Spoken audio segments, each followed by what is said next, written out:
Hello, this is Soundout here with a Transformers Arms Micron review. Today we have AM-12 War Breakdown, also known as Breakdown, also known as that toy you can't get in America as of yet and may never get because they may only release a sightless version that's coming out later in the year. Yeah, we got confirmation of Skyquake before we got confirmation of this guy coming in America, and therefore I saw the Japanese one in stock as like order. So anyways, I'm really interested to see how this toy works, so I'm not going to focus on the package too much, but I'm going to say I did get a series of Arms Micron figures, and we'll be looking at those in the future. As you can see, you got Breakdown in his box. The packaging is very much like the American Voyager class figures. You can see you got Breakdown's truck mode here. You can see his Micron is a little rhino that turns into a hammer, which is awesome. You got, basically, it's the same box, modified to not have the try-me for the light-up feature since there isn't one, and it basically is in Japanese. On this side you can see the Micron is a rhino that turns into a hammer, and he can hold the hammer. On this side you can see him transforming, so you get a kind of an idea how this guy transforms. I will show transformation, I will not skip over that. You can see him holding various Microns that come from AM-08, AM-14, and wow, I actually have AM-14 and AM-08, so I'll be able to show off this combination. That's cool. So you can see you get Breakdown, a Micron, and sticker sheet, and you can attach it there. So that's cool. The bottom of the box is your standard copyrights. Your top of your box is got a picture of Breakdown. So yeah, without further ado, let's take a look at Breakdown. Now I know you're all excited to see how Breakdown goes, but there's a problem. He requires stickers. He has an Arms Micron lease, so therefore there are quite a few stickers here that I will need to apply. So before we look at him, we have to apply the stickers. Plus, the Micron doesn't come pre-built. They're on these little model kit racks. So I need to build this and sticker him, and then we'll come back and look at it. So now we got Breakdown all stickered up. If you're curious what the stickers are exactly, at least for remote mode, the shiny stickers on his kneecaps, little black parts here. The stickers here, along here, the Decepticon logos on both sides, and the little purple stripe across the top of his foot, along with the tail lights here. So basically, any detail that looks kind of shiny or reflective is probably a sticker. We're going to take a look at the robot mode a little bit later. I think we should start in vehicle mode. He's packaged in robot mode, so I will show you how to transform it both ways. I'm going all in depth here, aren't I? So let's go to his vehicle. Let's transform into vehicle mode. Now, Breakdown is one of those toys that people haven't quite figured out how it could work before they had the toy in hand. Basically, the transformation is simple but complicated, much like the Viacon mold. So basically, you want to fold the feet together. You want to pop this panel. Now, when you fold this panel around, you got to be careful because you also got to rotate this one around so you can get this to click into place, and it will lock right about there. You got to do the same with the other leg, which is difficult the first couple times you do it, but once you get the hang of it, it all works out. So once you have that all lined up, it's all good. You want to flip his waist around. You want to go to the top here, and this is the part that people have been wondering, how does the chest transformation work? Well, it works like this. The whole chest piece lifts up, the grill pops out from here, these two panels slide closed, and then you just got to position the arms. Now the hands will flip all the way around to form the windshield, like this. And it's kind of finagly, but once you get it in here, it pegs right there. Once you pull this back, it will have the roof part go here. So you got to do the same with the other arm. Again, once you play with the figure for a transformer a couple times, it will be pretty easy to figure out in the end. It's not a difficult transformation per se, it just becomes complicated sometimes. So you just gotta go with it and hope for the best. Now, the interesting part is these don't fold right in under each other, they kind of move forward and click into place to fill in these gaps here. It's really, really clever, I think, in my personal opinion, to how this works. So you can click this all into place, like that, and you click the back piece together, and he folds together into a nice, accurate vehicle mode that is certainly on competition with the first edition line.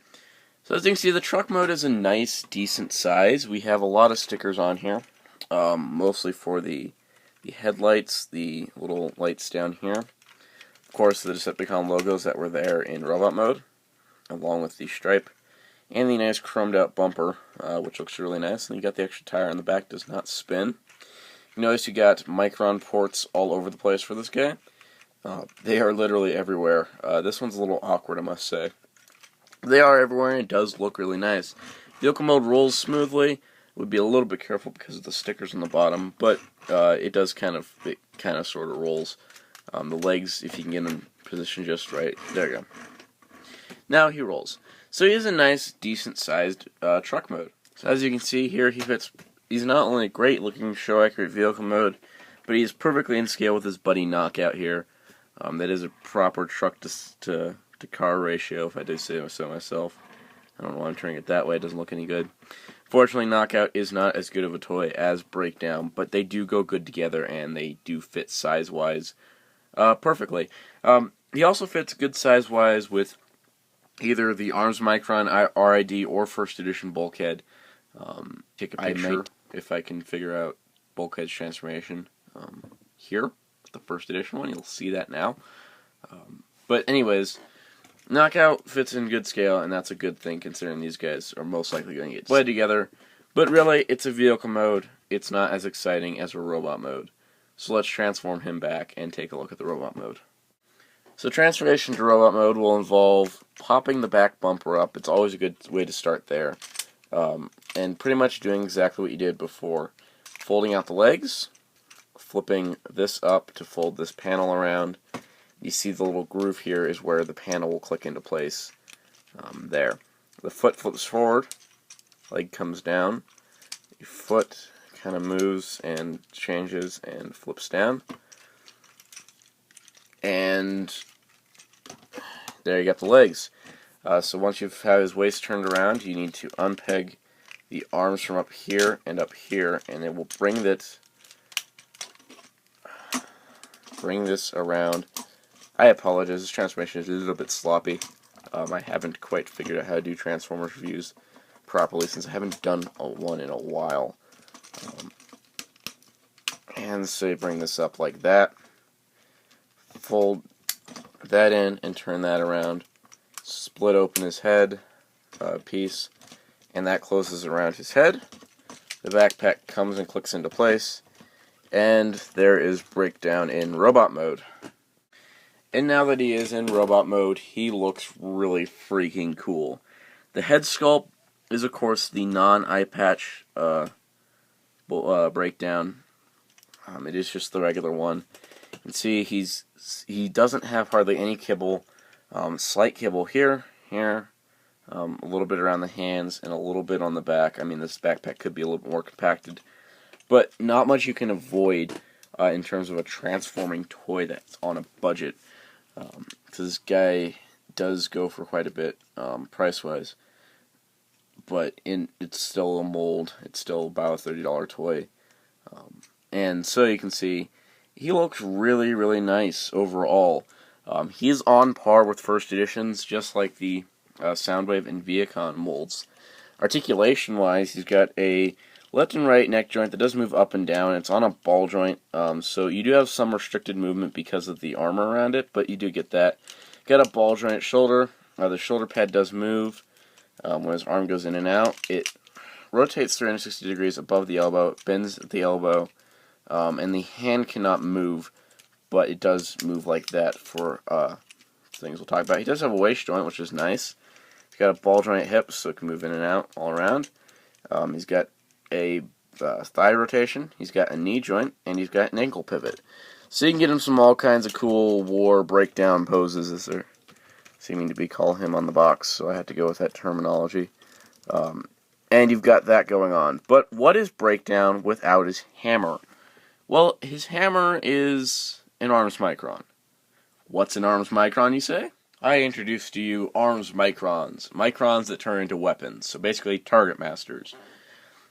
Now, these little guys are built from a little model kit runner.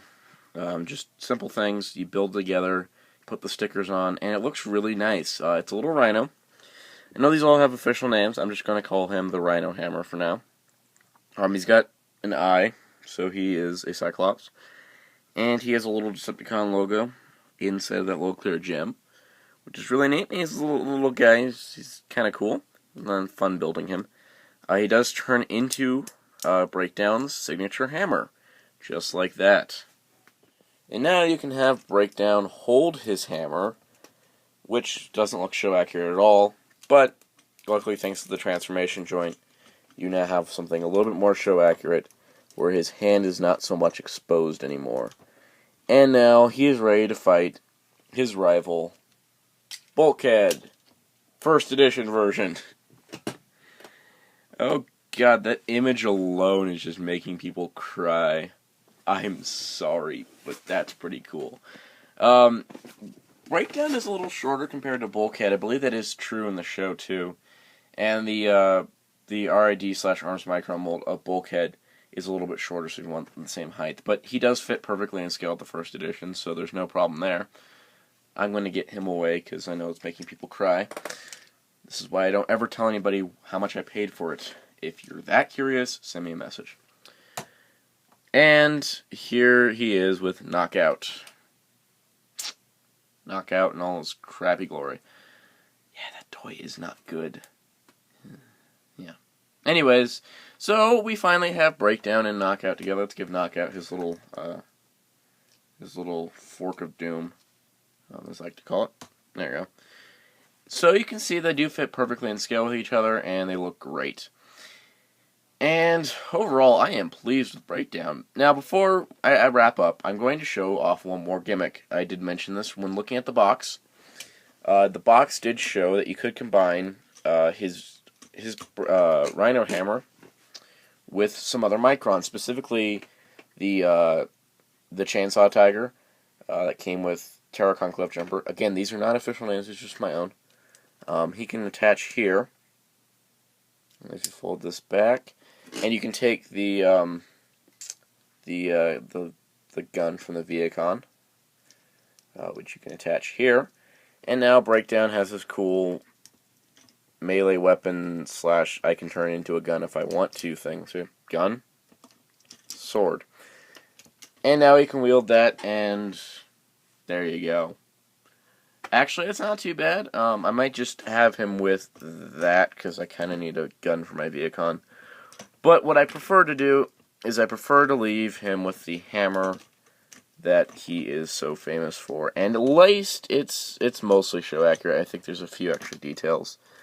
But they did a good job making it accurate, while still making it an Arms Micron. So I shall bring Knockout in here, and we shall talk about this figure. So, this figure currently, Breakdown here, has only been released so far in Japan. We've got confirmation the next few waves of, the next couple waves of Voyager Prime toys in America. There's going to be Ultra Magnus, Thundertron, Dreadwing, and Skyquake.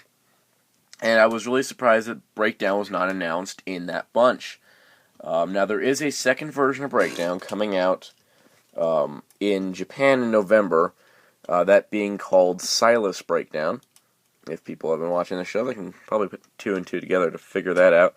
It does use the Bulkhead head with the eye patch, and I'm imagining we might get that in America based on the events of the show. I'm not going to spoil anything here. But the regular Breakdown certainly is only in Japan right now. We might get an American release of the regular version. We might end up just getting the Silas version. It's up to Hasbro. But if you are like me and want to make sure you have a Breakdown in your collection, then I would recommend picking up the AM-12 version for Arms Micron.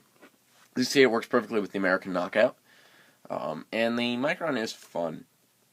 Now, finding this guy, he goes for about $50 to $60, depending on which online retailer you go to. I got mine from Ami for about $30, which is the cost of a Voyager at Toys R Us. So, if you can get it from AmiAmi for 30 or you can get him for 40, I would say he's definitely worth it. He is on par with the first edition line. This is one of the 3 molds that I think are as good as the first editions, those being Soundwave, the Viacon, and Breakdown. The Viacon actually being better than its proposed first edition that never came out, except in Asia. And so I can definitely recommend Breakdown. To any Transformers Prime fans that want to make sure they get Breakdown, I would wait for an American release, but there is no guarantee, so if you want to guarantee it, and you don't want to have to pay more for him later, I would recommend picking it up now from retailers. So that is my recommendation. He is going to run you some money, but overall I can definitely recommend him to Transformers Prime collectors. So, that is all for my first Transformers Arms Micron review. I have more in the future where I'll be comparing some Japanese figures to the American versions of the figures. So stay tuned for that. Be sure to check out WritersRangersAndRambles.com for geek news and more in the craziest way possible. And don't listen to Sound saying goodbye.